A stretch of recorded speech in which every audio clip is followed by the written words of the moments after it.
अस्सलाम वालेकुम स्टूडेंट्स, आज हमारी 9 केमिस्ट्री की क्लास है और आज हम स्टार्ट करेंगे अपना चैप्टर नंबर 1। ठीक है, 9 केमिस्ट्री।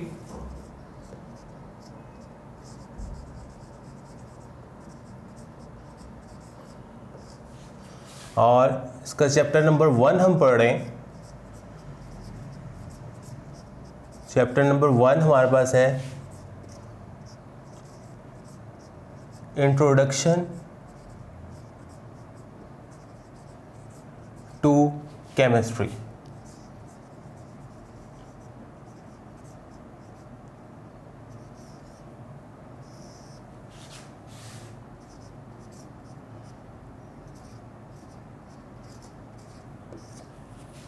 है, इंट्रोडक्शन टू केमिस्ट्री हमारे पास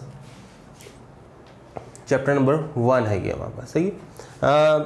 इस चैप्टर पे हम बेसिकली सबसे पहले तो केमिस्ट्री की डेफिनेशन पढ़ेंगे, फिर कुछ हिस्ट्री पढ़ेंगे जिसमें हमारे पास कुछ ग्रीक्स के बारे में बताया जाएगा। जैसे जैसे डेवलपमेंट होती है केमिस्ट्री में, नई चीज़ें डिस्कवर होती गई। फिर इसके बाद मुस्लिम्स साइंटिस्ट जो है इनके बारे में पढ़ेंगे और फिर एक हमारे पास मॉडर्न पीरियड चल रहा है। और जैसे इस वक्त हम मॉडर्न पीरियड में मौजूद हैं, इसमें जो साइंटिस्ट आ रहे हैं इनकी डिस्कवरीज क्या हैं उसके बारे में पढ़ेंगे। फिर उसके बाद हमारे पास टॉपिक आ जाएगा, हमने जब डेफिनेशन पढ़ी केमिस्ट्री की, इसके बाद इसकी ब्रांच ऑफ केमिस्ट्री पढ़ेंगे, बहुत सारी ब्रांच ऑफ केमिस्ट्री पढ़ेंगे। फिर उसके बाद हम कुछ हाइपोथेसिस वगैरह पढ़ेंगे, कुछ डेफिनेशंस पढ़ेंगे। इसके बाद इस तरह ये हमारा चैप्टर कंप्लीट होगा। लेकिन इस वक्त जो हमारा जो टॉपिक है वो है simple chemistry. What is chemistry? तो डेफिनेशन हम उसकी पहले सीखेंगे कि केमिस्ट्री की डेफिनेशन क्या है।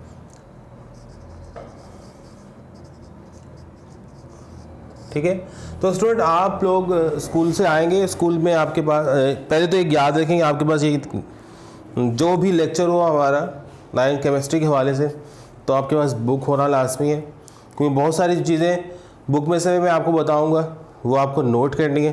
फिर इसके अलावा जैसे कि हम चैप्टर नंबर 1 स्टार्ट कर रहे हैं तो स्कूल में चैप्टर नंबर 1 और चैप्टर नंबर 2 के नोट्स दे दिए गए हैं, ये आपके पास होने लाजमी है। चैप्टर नंबर 1 और चैप्टर नंबर 2 के कंप्लीट नोट्स हमारे पास मौजूद हैं, ये भी आपके पास होने लाजमी। और मेरी कोशिश होगी कि मैं ये जितनी भी चीज़ें हैं आपको आसानी से समझाऊं, आपको आसानी से याद होने में आसानी हो। ठीक है, ये आपको मेरी कोशिश होगी। तो इसलिए आपके पास ये जब लेक्चर हमारा स्टार्ट हो तो हम आपके पास ये दोनों चीज़ें होनी लाजमी है।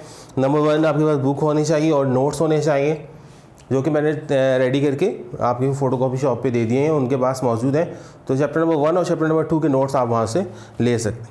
तो अभी हम पढ़ रहे हैं, हमारे पास टॉपिक है केमिस्ट्री।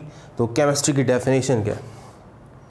ठीक है, देखें हमारे पास आप बायोलॉजी पढ़ते रहे हैं, पढ़ेंगे, बायोलॉजी पढ़ेंगे, मैथमेटिक्स पढ़ेंगे, अभी इंशाल्लाह मैट्रिक में पढ़ेंगे, फिज़िक्स भी पढ़ेंगे, केमिस्ट्री आप अभी पढ़ें।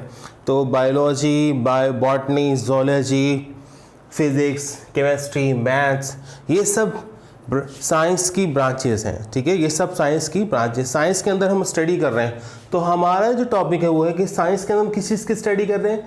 केमिस्ट्री। तो हमारे पास मैं कंप्लीट डेफिनेशन आपको याद करने का मेथड बता रहा हूँ। यहाँ पे सिर्फ डेफिनेशन की वर्डिंग नहीं लिख के दिखाऊंगा, बल्कि मैं उसके वर्ड्स आपको बताऊंगा, एक एक वर्ड्स आपको समझाऊंगा कि कैसे ये डेफिनेशन बन रही है यहाँ पे। ठीक है, तो सबसे पहले याद रखें, तो हमारे पास केमिस्ट्री के ब्रांच ऑफ साइंस, मैं मुकम्मल स्टेटमेंट नहीं लिख रहा, सिर्फ एक आसान से branch of science. Chemistry is the branch of science. इस ब्रांच ऑफ साइंस में हम किस चीज़ के बारे में पढ़ेंगे? ठीक है, तो हम इस ब्रांच ऑफ साइंस में पढ़ेंगे मैटर के बारे में। किसके बारे में पढ़ेंगे? मैटर के बारे में। अब मैटर में, इस मैटर में हम किस चीज़ के बारे में, पहले मैटर क्या है?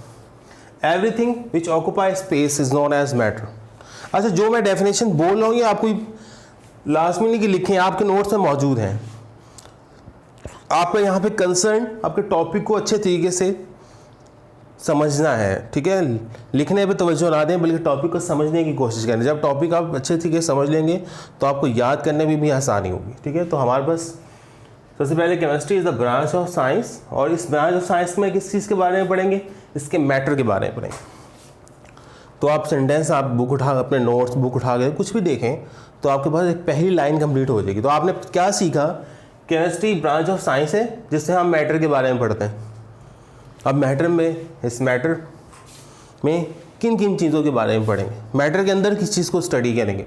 तो हम मैटर के अंदर किस चीज़ को स्टडी करेंगे, इस मैटर की प्रॉपर्टीज़ को स्टडी करेंगे। किसको स्टडी करेंगे, प्रॉपर्टीज़ को, कि उनकी क्या क्या प्रॉपर्टीज़ हैं, कि मेटल है, नॉन मेटल है, कंडक्टर है, नॉन कंडक्टर है, ठीक है। तो इस तरह की बेसिक हम प्रॉपर्टीज़ को स्टडी करें। फिर कंपोजिशन,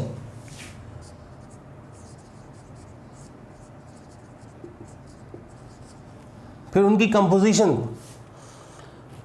कि ये हमारे पास कैसे कंपोज हो रही हैं, कि ये जो मैटर है ये कैसे कंपोज हो रहा है, इसकी कंपोजिशन के बारे में पढ़ेंगे। तो देखें हम दोबारा से आ जाते हैं। तो हमारे पास क्या था कि हम सबसे पहले पढ़ेंगे केमिस्ट्री की डेफिनेशन। तो हमने बनाया कि ये एक ब्रांच ऑफ साइंस है जिसमें हम किस चीज़ के बारे में पढ़ते हैं, हम पढ़ते हैं मैटर के बारे में, उस मैटर की प्रॉपर्टीज़ के बारे में, उस मैटर की कंपोजिशन के बारे में, ठीक है। फिर इसी तरह स्ट्रक्चर,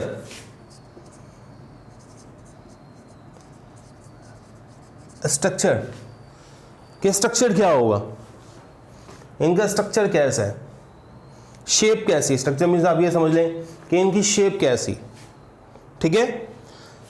फिर केमिकल रिएक्शन क्या होता है, चेंज होता है। केमिकल रिएक्शन बेसिकली चेंज होता है। हर केमिकल रिएक्शन के एक केमिकल रिएक्शन को कंप्लीट करने की क्या चीज़ें चाहिए होती हैं, आपको चाहिए होता है रिएक्टेंट। क्या चाहिए, रिएक्टेंट। जब रिएक्शन हो जाता है, कंप्लीट हो जाता है, तो बनता है प्रोडक्ट। क्या बन जाता है, प्रोडक्ट। तो रिएक्टेंट किस में चेंज हो गया, प्रोडक्ट में चेंज हो गया। तो चेंज है बेसिकली क्या है हमारे पास, एक केमिकल रिएक्शन क्या है, चेंज। केमिकल रिएक्शन क्या है, चेंज।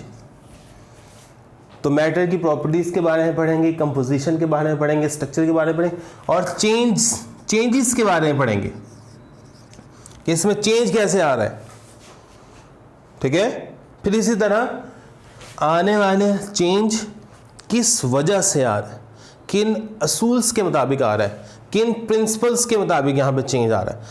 तो प्रिंसिपल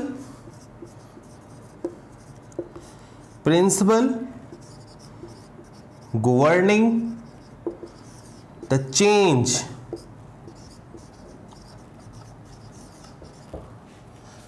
ठीक है। प्रिंसिपल गवर्निंग द चेंज, किस तरह यहां पर चेंजेस आ रहे, ठीक है। अच्छा, अब ये आपको वर्ड समझ में आ गया। केमिस्ट्री क्या है, ब्रांच ऑफ साइंस है जिसमें हम मैटर के बारे में पढ़ते हैं, उस मैटर की प्रॉपर्टीज़ के बारे में पढ़ते हैं, फिर उसकी कंपोजिशन के बारे में पढ़ते हैं, फिर उसके स्ट्रक्चर के बारे में पढ़ते हैं, फिर उसमें आने वाले चेंज के बारे में पढ़ते हैं, ठीक है। फिर ये जो चेंजेस हैं ये किन प्रिंसिपल के मुताबिक इसमें चेंज आता है, इसके बारे में पढ़ते हैं, ठीक है। तो अगर आप इन तमाम वर्ड्स को आपस में कंबाइन करते हैं तो आपके पास केमिस्ट्री की डेफिनेशन आ जाएगी, ठीक है। तो केमिस्ट्री की डेफिनेशन क्या बनी, chemistry is the branch of science which deal with the matter. Chemistry is the branch of science which deal with the metal, its properties, composition, structure, change and the principle governing the change, ठीक है। यहीं से बना सकते हैं। अब आपने ऐसा नहीं कि ये पढ़ लिया तो बस, आपने घर में बैठ के इसी डेफिनेशन को जो आपको समझ में आ गया, आपने बुक में भी पढ़े, फिर उसको नोट्स में भी पढ़े, फिर उसको याद करें, ठीक है। अच्छा, अब मैंने आपसे पहले भी इस लेक्चर के शुरू में कहा था कि आपके पास एक बुक भी होनी चाहिए और नोट्स भी होने चाहिए। तो जो भी हम समझेंगे उसको नोट्स में मैंने उसको किस तरह आपको लोगों को लिख के दिया, ये भी आप लोगों ने यहाँ देखना है। इसी तरह हमारी बुक में इसकी डेफिनेशन किस तरह मौजूद है ये भी आपने पढ़ना है। ये तमाम चीज़ों की आपने स्टडी करनी, ठीक है। और अपने साथ एक कॉपी पेंसिल भी रखें, जो लेक्चर यहाँ दिया जा रहा है उसको नोट भी करें, ठीक है, उसको नोट भी करना। अच्छा, एक और बात भी करें, आपने घर बैठे स्टडी करनी है लेकिन बहुत अच्छे तरीके से तसल्ली से स्टडी करनी है। एक तो ये एक अपने पास रफ कॉपी बना लें, एक अलग सी कॉपी बनाएं जिसमें आपके पास ये सब लेक्चर्स आपके पास मौजूद हो, जो कुछ समझाया जा रहा है वो अलग से मौजूद हो, ठीक है। फिर आपने क्या काम करना है, उसको समझने के बाद आपके पास नोट्स मौजूद हैं जो हमने दे दिए हैं, आप आके ले सकते हैं अपने स्कूल से। तो आपने नोट्स को पढ़ना है कि नोट्स में हमें ये बात समझ में आ रही है नहीं। जो समझाया जाए जब आप उसको नोट्स पे पढ़ें तो वो आपको समझ में आना चाहिए, जो समझाया जाए जब आप उसको बुक में पढ़ें तो आपको कंप्लीट वर्डिंग समझ में आनी चाहिए। फिर इसको याद कर लें। फिर आपको नोट्स देने का मतलब हरगिज़ ये नहीं है कि आप लिखना छोड़ दें, अपनी कॉपी या रजिस्टर मेंटेन करना छोड़ दें, ऐसा नहीं है, ठीक है। या इस चैप्टर के आखिर, इस टॉपिक के आखिर में मैं आपको क्वेश्चन दूंगा, उस क्वेश्चन का आंसर आपने ढूंढना है। बहुत आसान सा क्वेश्चन होगा। तो फॉर एग्जाम्पल मैं अभी कह दूं डिफाइन केमिस्ट्री, तो क्वेश्चन नंबर 1 डिफाइन केमिस्ट्री, तो आपने अपने रजिस्टर में लिखना है question number 1 define chemistry, chemistry की डेफिनेशन नोट्स में उठा के लिख लें या बुक में से उठा के लिखें। लेकिन हमेशा याद रखें जो भी लिखें वो आपको समझ में आना चाहिए कि क्या लिखा जा रहा है, क्या मीनिंग्स हैं, ठीक है। इसी तरह आपको याद करने में भी आसानी होगी। अभी हमने डेफिनेशन पढ़ ली, chemistry is the branch of science we deal with the matter, उसकी प्रॉपर्टीज, कंपोजिशन, स्ट्रक्चर, चेंज और प्रिंसिपल, किस प्रिंसिपल के मुताबिक उसमें चेंज आता है उसको पढ़ेंगे, ठीक है। अब आप नोट्स देखें, नोट्स के अंदर मैंने डेफिनेशन दी हुई है पहले, तो इसको पढ़ें तो आपको समझ में आ जाएगी। नोट्स अपने निकालेंगे तो वहाँ देखेंगे the branch of science which deal with the study of composition, properties, structure, change and the laws governing the change. मैंने यहाँ प्रिंसिपल लिखा है, यहाँ लॉज लिख दिया। Change governing the change occurring inside the matter, जिन इन सब की वजह से जो मैटर में चेंज आ रहा है, सही, जो चेंज आएगा वो मैटर के अंदर आएगा, इज कॉल्ड केमिस्ट्री, ठीक है। ये आपके पास डेफिनेशन मौजूद है। फिर इसी तरह इसी डेफिनेशन को आप बुक भी अपने साथ रखेंगे, पेपर आपकी बुक में से बनेगा, हमारे नोट्स में से भी बनेगा, आपकी बुक में से पड़ेगा, ठीक है। आप बुक में अगर आप देखें तो बुक में पेज नंबर 1 है, हमारे पास चैप्टर है इंट्रोडक्शन टू केमिस्ट्री, उसका पेज नंबर 1 में हेडिंग से उन्होंने डेफिनेशन दे दी है, ठीक है। तो chemistry is the branch of science which deal with the properties, composition, structure of matter, composition also deal with the change involve the matter, its also deal with the principle governing the change. ये आपके पास definition यहाँ पे भी लिखी हुई है। तो हमने नोट्स में थोड़ी इसी डेफिनेशन को थोड़ा सा एक तो कुछ वर्डिंग कम करके एक स्टेटमेंट की फॉर्म में लिख दिया हुआ है, ठीक है। ये आपने पढ़ना है, याद आप नोट्स में से कर लें। क्लियर, यहाँ तक बात समझ में आ गई, ठीक है। अच्छा, अब नेक्स्ट है हमारे पास, ये डेफिनेशन हमारे पास कंप्लीट हो गई।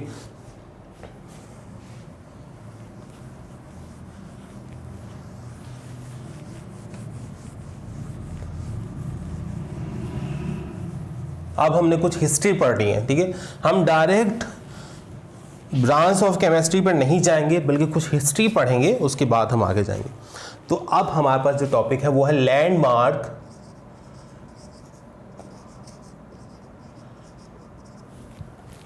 ठीक है, landmark in the history of chemistry, in the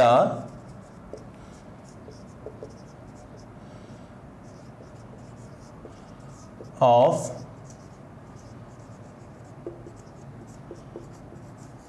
landmark in the history of chemistry, ये हमारा टॉपिक है।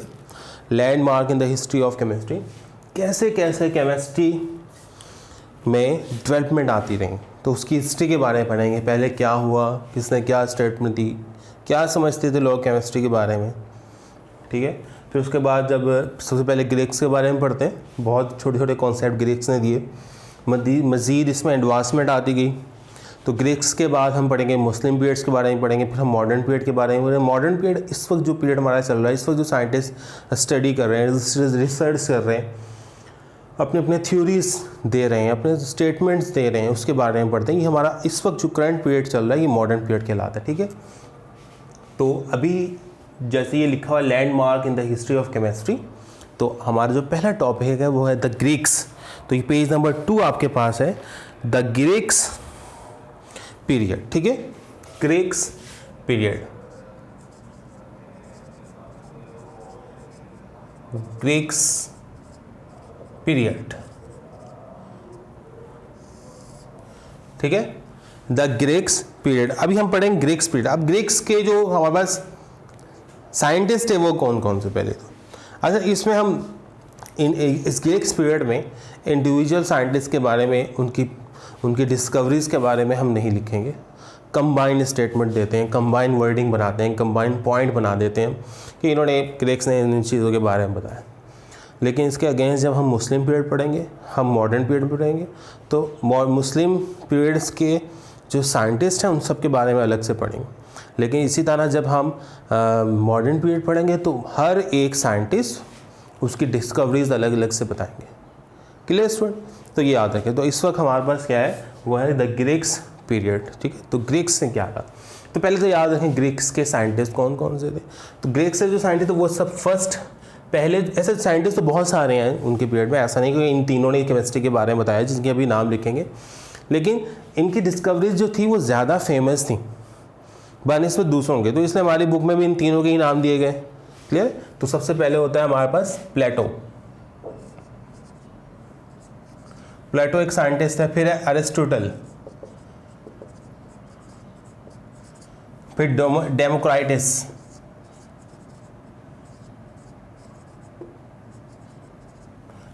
ठीक है, अरिस्टोटल, डेमोक्राइटिस, ठीक है।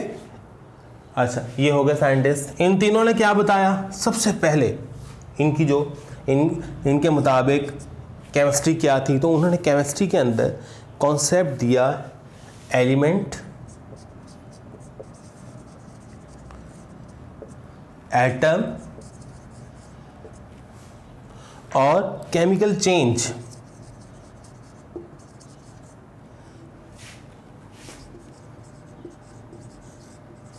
केमिकल चेंज, तो इन्होंने एलिमेंट, एटम और इसमें आने वाले जो केमिकल चेंज हैं उनके बारे में बताएं। ठीक है, ये केमिकल चेंज कहा जाए या इन्हें केमिकल रिएक्शन कहा जाए, ये एक ही बात है। ठीक है, इसमें आपको परेशान होने की ज़रूरत नहीं। फिर सबसे पहला पॉइंट ये था कि उन्होंने क्या किसी से कॉन्सेप्ट दिया, एलिमेंट्स के बारे में कॉन्सेप्ट दिया, एटम्स के बारे में कॉन्सेप्ट दिया और इसके केमिकल रिएक्शन के बारे में। ठीक है, अच्छा, फिर हम ये जब हम आगे इस तरह स्टडी करते जाएंगे तो फिर आपको एलिमेंट्स के नाम भी याद होना शुरू हो जाएंगे, डिफरेंट केमिकल रिएक्शंस भी आपको आहिस्ता आहिस्ता बताएंगे। तो इस वक्त हमारा ये फर्स्ट चैप्टर है, इसमें इतनी ज़्यादा बर्डन आप पे नहीं डालेंगे कि आप एलिमेंट्स भी याद करें, आप केमिकल रिएक्शंस भी याद करें, उनके एटॉमिक नंबर, एटॉमिक मास भी याद करें। नहीं, आप जैसे जैसे स्टडी करते जाएंगे तो आगे आगे आपको लोगों को चीज़ें समझ में आती जाएंगी। ठीक है, तो एलिमेंट्स के बारे में बताया, एटम्स के बारे में बताया, केमिकल रिएक्शन के बारे में उन्होंने बताया। फिर उन्होंने बताया कि जो मैटर है, ठीक है, तो मैटर को बनने के लिए 4 चीज़ों की ज़रूरत होती है। नंबर 1 अर्थ। नंबर 1 क्या है हमारे पास, अर्थ, फायर, वाटर और एयर। ठीक है, तो फर्स्ट पॉइंट कहते हैं एलिमेंट, एटम्स और केमिकल रिएक्शन या केमिकल चेंजेस के बारे में बताया। सेकंड पॉइंट ये हमारा पास बनता है कि जो भी मैटर है वो इन चीज़ों से मिलकर बनता है, 4 चीज़ों से मिलकर बनता है। उन्होंने कहा अर्थ, फायर, वाटर एंड एयर। ठीक है, फिर वो कहते हैं कि ये जो हमारे पास मैटर है और इनके जो बनता है कि अर्थ, फायर, वाटर और एयर से इनकी भी अपनी अपनी प्रॉपर्टीज़ हैं। जैसे हमारे पास फायर है, आग है, वो उसकी प्रॉपर्टीज़ क्या है, वो हमारे पास हॉट और ड्राई है, हॉट और ड्राई है। इसी तरह अर्थ हमारे पास क्या है, अर्थ हमारे पास ड्राई भी मौजूद है और कोल्ड है। सही है, आग हॉट और ड्राई है, बिल्कुल आग बहुत हॉट भी होती है और ड्राई भी होती है। उसमें किस चीज़ को रखें, कपड़े उनमें आग के ऊपर रखें तो वो ड्राई हो जाते हैं, तो उन्होंने कहा ये हॉट एंड ड्राई है। इसी तरह अर्थ क्या है हमारे पास, ड्राई और कोल्ड है। ठीक है, तो अगर मिट्टी फॉर एग्जाम्पल सैंड उठाएं तो वो आपको ड्राई भी लगेगी। ठीक है, और उसका टेम्परेचर जब कम हो जाता है तो वो कोल्ड भी हो जाती है। तो उस ज़माने के मुताबिक ये बहुत बड़ी डिस्कवरी थी। तो उन्होंने ये 2 पॉइंट बताया कि अर्थ हमारे पास ड्राई भी है और कोल्ड भी। उन्होंने वाटर के बारे में क्या बताया, तो वो कहते हैं जो वाटर है हमारे पास, वो हमारे पास हॉट वेट और कोल्ड है, वाटर ड्राई नहीं हो सकता। अगर वाटर को आप ड्राई कर दें तो वाटर क्या होगा, एक गिलास पानी लें और उसको टेम्परेचर बढ़ाएं उसका आहिस्ता आहिस्ता, तो क्या एक वक्त आएगा कि तमाम वाटर के मॉलिक्यूल्स एवोपरेट हो जाएंगे, तो पानी तो रहेगा नहीं। तो अगर वाटर को ड्राई करने की कोशिश की जाएगी तो पानी एवोपरेट हो जाएगा, वो नहीं रहेगा। ठीक है, तो इसलिए हम इसके अंदर ये प्रॉपर्टी डालते हैं कि वाटर हमारे पास हॉट हो सकता है, वेट हो सकता है, जबकि कोल्ड भी हो सकता है। तो हॉट भी हो सकता है वाटर, पानी को गर्म करें वो हॉट हो जाएगा। पानी की अपनी प्रॉपर्टी है वेट, पानी गीला होता है, कपड़ों पर गीला पानी गीला हो जाएगा। इस तरह कोल्ड भी है। थर्ड वन हमारे पास क्या है, एयर, हवा। हॉट, गर्मियों में गर्म हवा चलती है, हॉट, सर्दियों में ठंडी हवा चलती है, तो ये बन जाएगा कोल्ड। ठीक है, इसी तरह ड्राई एयर भी चलती है, हॉट, कोल्ड एंड ड्राई। ठीक है, तो ये हमारे पास इनकी प्रॉपर्टीज हो गई, हॉट, कोल्ड,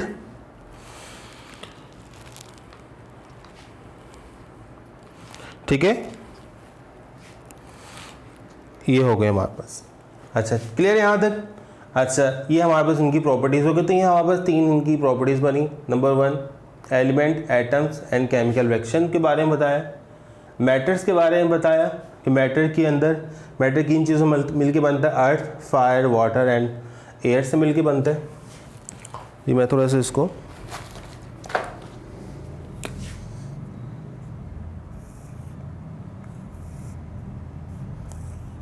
हाईलाइट कर दूं।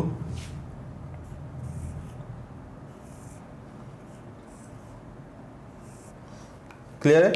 अर्थ की प्रॉपर्टी है dry cold, fire hot dry है, water hot wet and cold है, और एयर हमारा हॉट कोल्ड एंड ड्राई होती है। क्लियर है यहाँ तक। तो ये हमारे पास ग्रीक्स की कुछ प्रॉपर्टीज, कुछ पॉइंट्स हमारे पास आ गए। अब हमने इसको, इन्हीं पॉइंट्स को हम अपने नोट्स में भी पढ़ेंगे और बुक में भी पढ़ेंगे। ठीक है, ये हमारे पास सेकंड क्वेश्चन बन जाएगा इसका। अच्छा, तो पहले नोट्स में आ जाए। Landmark in the history of chemistry, तो ग्रीक्स के नाम से आपके पास हेडिंग मौजूद है, पेज नंबर आपके पास 1 है। तो प्लेटो, उनके ईयर्स भी लिखे हैं, कब से कहाँ तक उन्होंने कहा, एरिस्टोटल, डेमोक्राइटस। ठीक है, तो फर्स्ट पॉइंट देखें, they introduce the concept of element, atom and chemical reaction. Element, atom and chemical reactions के बारे में बताया, पहला पॉइंट, ये मैं समझा चुका हूँ। Second, they thought that all matter was drive from the element earth, air, fire, water. अब वो समझते थे कि जितने भी एलिमेंट हैं वो 4 चीज़ों से मिलकर बनते हैं, earth, fire, water and air. ठीक है, तो ये इसका सेकेंड पॉइंट है। They thought that all water was drive from the 4 element earth, air, fire and water. ठीक है, next point, these element have properties of their own such as dry, hot, cold and wet. इन तमाम elements की अपनी properties हैं। कौन सी 4 properties हैं, hot, cold, dry and wet, ये इनकी अपनी प्रॉपर्टीज है। जबकि इस अर्थ की अपनी प्रॉपर्टीज आएगी, फायर की अपनी, वाटर की अपनी और एयर की अपनी प्रॉपर्टीज है। ये इसका नेक्स्ट पॉइंट बनता है। क्लियर है। तो नेक्स्ट पॉइंट में देखिए, according to them fire was hot and dry, fire was hot and dry. Clear. Earth was cold and dry, earth was cold and dry. Clear. Water was cold, wet and, cold भी है water, wait भी है, and hot and wet. ठीक है, air was hot and wet. मैंने इसकी ज्यादा properties लिखी है। क्लियर, ये ठीक है यहाँ तक। क्लियर, यहाँ तक बात समझ में आ गई। अच्छा, नेक्स्ट स्टूडेंट, हमारे पास अब जो नेक्स्ट टॉपिक है वो है द मुस्लिम पीरियड। इसके अलावा कुछ रोमन्स के बारे में लिखा हुआ है हमारे पास। ठीक है, इन्होंने क्या क्या बताया, ये सिर्फ मैं पढ़ लेता हूँ क्योंकि इसकी ज़रूरत नहीं है इतनी ज़्यादा, लेकिन हमारी बुक में भी है तो मैंने इसलिए इसको नोट्स का हिस्सा ही बनाया। The Romans developed the chemical art still further. They improved the metallurgical process, introduced the enabling of pottery. However, they developed little theoretical knowledge in this regard. This work were all empirical. इस sentence की जरूरत नहीं है लेकिन ये आपकी book का हिस्सा है तो ये मैंने लिख दिया यहाँ पर। ठीक है, नेक्स्ट हमारे पास आ जाएगा the Muslim periods. The Muslim period,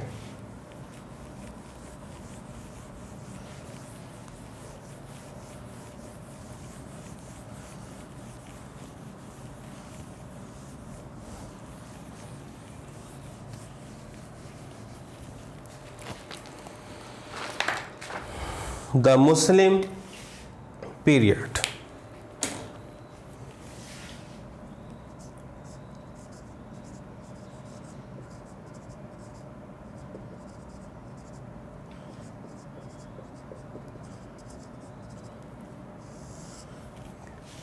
clear है? The Muslims period. अब इस मुस्लिम पीरियड में हम क्या पढ़ेंगे? जो हमारा मुस्लिम्स पीरियड, मुसलमानों का जो पीरियड आता है, तरक्की का दौर आता है केमिस्ट्री के हवाले से, तो उसके बारे में पढ़ेंगे। याद रखें जो मुसलमानों का पीरियड है वो 660 से लेकर 600 AD तक कहलाता है। ठीक है, AD तक कहलाता है। और इसमें जो भी साइंटिस्ट आए उनकी जो डेवलपमेंट थी, और इन्हें अल्केमिस्ट कहा जाता है। जितने भी साइंटिस्ट आए उनके इस पीरियड के दौरान उन्हें अल्केमिस्ट कहा जाता है। क्या कहा जाता है? अल्केमिस्ट।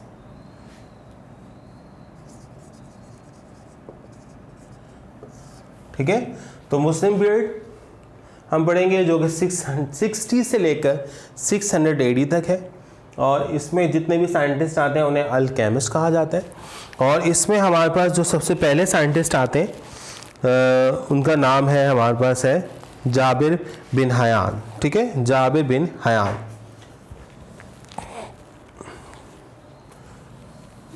स्टूडेंट ये आपके पास तकरीबन मेरे ख्याल में 3rd क्वेश्चन आपके पास ये कंप्लीट होने वाला है। क्लियर है? तो ये अब मैं इस लेक्चर के आखिर में आपको ये क्वेश्चंस बता दूंगा। ये आपने अपने रजिस्टर पर, जी अपनी स्कूल की कॉपी पर ये क्वेश्चन नोट करना है और उसके आंसर आपने इस नोट्स में से या इस बुक में से उठा के आपने लिखने हैं। क्लियर? उसको कॉपी करने हैं। तो हमारे पास है जाबिर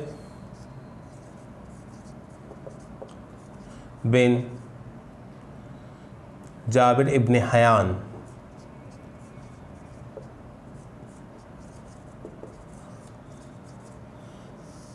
ठीक है, जाबिर, तो फर्स्ट हमारे पास आ जाएगा जाबिर इब्न हयान। ठीक है, इनकी कॉन्ट्रीब्यूशंस क्या हैं? इन्होंने क्या बताया था? इनकी सबसे पहले कॉन्ट्रीब्यूशन देखिए, जब हमने ग्रीक्स के बारे में था उनकी कॉन्ट्रीब्यूशन बहुत आसान थी, उनकी बात समझ में आ रही थी। लेकिन जब हम जाबिर बिन हयान के बारे में बताते हैं तो इनकी कॉन्ट्रीब्यूशन बहुत ज़्यादा है। फॉर एग्जांपल आप समझें कि इन्होंने सबसे पहले क्या दिया था? नाइट्रिक एसिड की प्रिपरेशन करके दिखाई। Nitric acid HNO3। ठीक है, नाइट्रिक एसिड HNO3, ये आप सिर्फ अभी नाम सुन रहे हैं। हम इसकी जैसे जैसे चैप्टर आगे पढ़ते रहेंगे तो हमारे पास इसकी प्रिपरेशन भी हम पढ़ेंगे कि कैसे बनता है नाइट्रिक एसिड, तेजाब एसिड कैसे बनता है। फिर sulphuric acid H2SO4, preparation of sulphuric acid H2SO4, sulphuric acid. ठीक है, फिर प्रिपरेशन ऑफ ये nitric acid HNO3, nitric acid HNO3 बनाया, H2SO4 बनाया। इसी तरह उन्होंने बताया कि वाइट लेड की प्रिपरेशन बताई। ठीक है, और स्टूडेंट एक और बात याद रखें, आप अपने रजिस्टर की बैक साइड पर जब ये इस तरह के फॉर्मूले दिए जाएं तो उनका नाम उसके फॉर्मूले लिखे। नाइट्रिक एसिड का फॉर्मूला होता है HNO3, सल्फ्यूरिक एसिड H2SO4। ठीक है, तो उन्होंने हमें, जाबिर बिन हयान ने नाइट्रिक एसिड, सल्फ्यूरिक एसिड और वाइट लेड के बारे में बताया कि इनकी प्रिपरेशन कैसे होगी। फिर उन्होंने हमें extraction of metal from their ores, metal को ज़मीन के अंदर से कैसे निकाला जाता है। देखिए, जहाँ पर अल्लाह ताला ने मुख्तलिफ मेटल्स रखे होंगे, जब उसको एक्सट्रैक्ट करेंगे तो कभी भी प्योर फॉर्म में नहीं आएंगे। उनके साथ मेटल्स भी होंगे, उसके साथ मेटल्स, कुछ दूसरे मेटल्स भी होंगे, उनके साथ हैवी पार्टिकल्स होंगे, सैंड के, स्टोन के। ठीक है, तो प्योर फॉर्म में कभी मेटल, हम कहें अगर सोडियम को हम या सल्फर को ज़मीन से निकाला जाए तो वो कभी प्योर फॉर्म में नहीं आएंगी। उसके साथ दूसरे एलिमेंट भी मौजूद होंगे, उसके साथ हैवी पार्टिकल्स होंगे, सैंड के भी होंगे, स्टोन्स के भी होंगे। तो ज़मीन के अंदर से आप जो जहाँ पर वो मेटल पाया तो उसको ओर कहते हैं। ठीक है, ज़मीन के अंदर से मेटल्स की ओर्स को कैसे निकाला जाता है, मेटल्स को कैसे निकालेंगे आप। ठीक है, तो extraction of metal from their ores. फिर इसी तरह इन्होंने बताया डाइंग ऑफ क्लॉथ्स के बारे में। डाइंग ऑफ क्लॉथ का मतलब है रंग करना, कलर करना।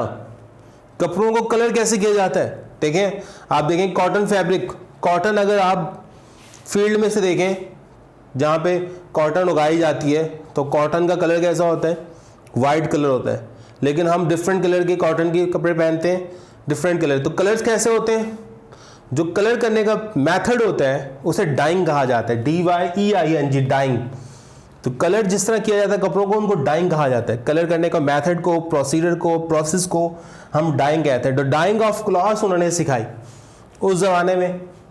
तो जाबिर बिन हयान की कॉन्ट्रीब्यूशंस क्या है कि नाइट्रिक एसिड की प्रिपरेशन हमें सिखाई, सल्फ्यूरिक एसिड की प्रिपरेशन सिखाई, व्हाइट लाइट की प्रिपरेशन सिखाई इन्होंने। फिर इन्होंने extraction of metal from their ores, कि मेटल को आप ज़मीन के अंदर से जहाँ पर प्योर इम्प्योर फॉर्म में मेटल मौजूद हो, जहाँ पर ज़मीन में सैंड मौजूद हो, जहाँ स्टोन मौजूद हो, जहाँ हैवी पार्टिकल्स मौजूद हैं, मेटल्स के साथ कुछ दूसरे मेटल्स भी मौजूद हों, वहाँ से आप एक प्योर फॉर्म में मेटल्स को कैसे निकाल सकते हैं, ये किसने सिखाया? जाबिर इब्ने हयान। इसका मतलब ग्रीक से ज़्यादा कंट्रीब्यूशन मौजूद है मुस्लिम्स की, ठीक है। फिर डाइंग ऑफ क्लॉथ्स, कपड़ों को रंग कैसे कर सकते हैं, ठीक है। तो कपड़ों को रंग कैसे कर सकते हैं, ये डाइंग ऑफ क्लॉथ कहलाता है। ये भी उन्होंने हमें सिखाई। क्लियर है यहाँ तक? अच्छा स्टूडेंट, ये पॉइंट आपको समझ में आ गए। अब यही पॉइंट आपके नोट्स में लिखे हुए हैं तो वह मैं नोट्स में बताऊंगा और बुक में भी आपके पास मौजूद। बुक आप खुद पढ़ेंगे, बुक में भी ये सब कुछ लिखा हुआ है। क्लियर है? तो ये लिखा हुआ। अच्छा, एक और बात जो मैं पॉइंट भूल गया तो मुझे अभी नोट्स में देख के याद आया कि ये फादर ऑफ केमिस्ट्री कहलाते हैं। फादर ऑफ केमिस्ट्री, तो जाबिर इब्ने हयान को फादर ऑफ केमिस्ट्री भी कहा जाता है, ठीक है। Father of chemistry.